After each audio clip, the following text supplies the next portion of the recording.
So now we have a little bit of the background of who uses FL Studio, a little bit of banter about that out of the way.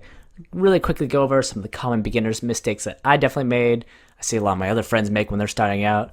And hopefully I can show you and them the slideshow or anybody else who's entering before this. So that way you can be cognizant of these pitfalls. That way you can at least avoid them or at least minimize the amount of times you stumble in them.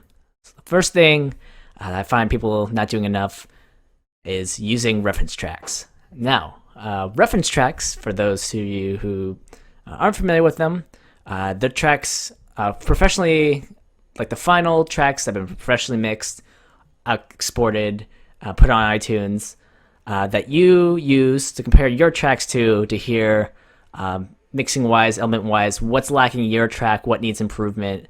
That way, it kind of gives you a comparison, so you can say, okay, I'm taking my track here. It sounds kind of good to me, but I'm not sure if it's missing anything. What a reference track does is say, okay, I made this dance track. It's a Future House or maybe an Oliver Heldens X track. I pull out one of his tracks. I listen to both of them, and I can hear, okay, this track sounds a lot brighter than my track, so I'll make this adjustment. Maybe the kick's a lot quieter in this track, so I need to take mine down a little bit as well.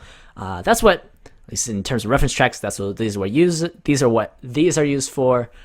So if you aren't already, highly encourage the habit of picking out a bunch of your favorite tracks that you hear on iTunes or Beatport, wherever you get your music. Get the high quality version and start using that as a comparison, as a way to compare your tracks to the final thing. That way we can get a good sense of what's missing. And when you go and submit your track for feedback from other producers, you can tell them, hey, these are the reference tracks I'm using. Can you tell me what you hear, the differences between the two?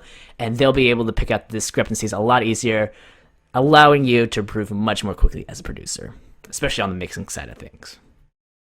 And as I mentioned on this feedback thing, in addition for improving yourself as a mixing engineer, it's also helpful to get some maybe more creative feedback from them as well. Maybe some new ideas. You can think about implementing them, because I know I'm always looking for new ideas, which are always improving my own tracks. So if you're looking for good places, at least in dance music to do, so you have a list of resources here. My favorite one, to be honest, is the Layback Luke forums, because that's pretty much the legendary place where guys from Avicii to Dyro, I want to say like about a third to a quarter of the big artists you see today were discovered through this forum, or at least had a presence on this forum for a bit. So this Layback Luke forums, definitely the primo place to go. Other good ones, Max Vigelli's The Labs, also a great one. Reddit's EDM Production, be sure to go only to their feedback thread. Don't just post it on there, because that is the biggest pet peeve of pretty much anybody on that forum. Is some new guy coming in like, hey, my new track. And I mean, we all made that mistake, but I mean, it still irks us. So if you go to that one, be sure to hit the feedback forum. Then Fruity Loops also has their own forums, not necessarily dance music specific, but they also have some great feedback you can get there as well. Then in terms of other tips, I know for me, another one, and actually even the guys who've been producing for long enough, they still struggle with this. So if you can preemptively fight this thing, you are ahead of 90% of the game. And that problem is not finishing your tracks.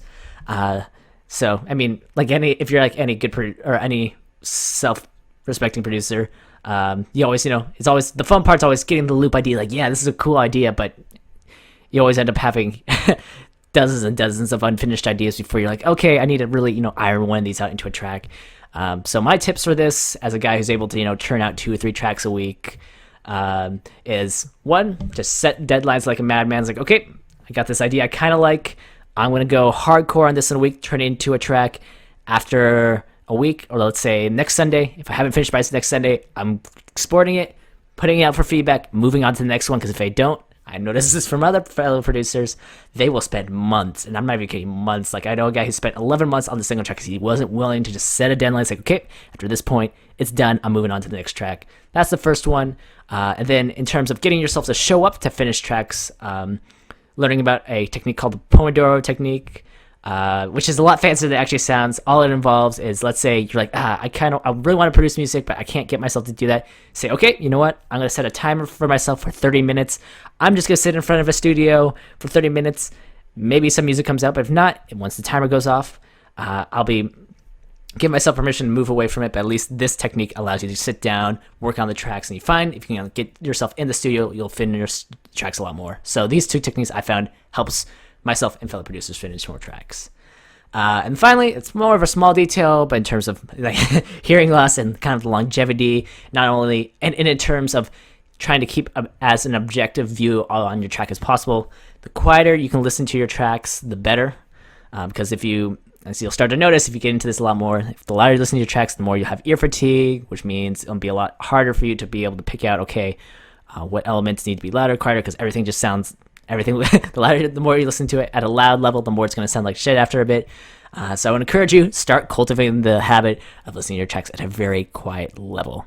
So those are the main pitfalls. You can avoid all these. You are pretty much set to go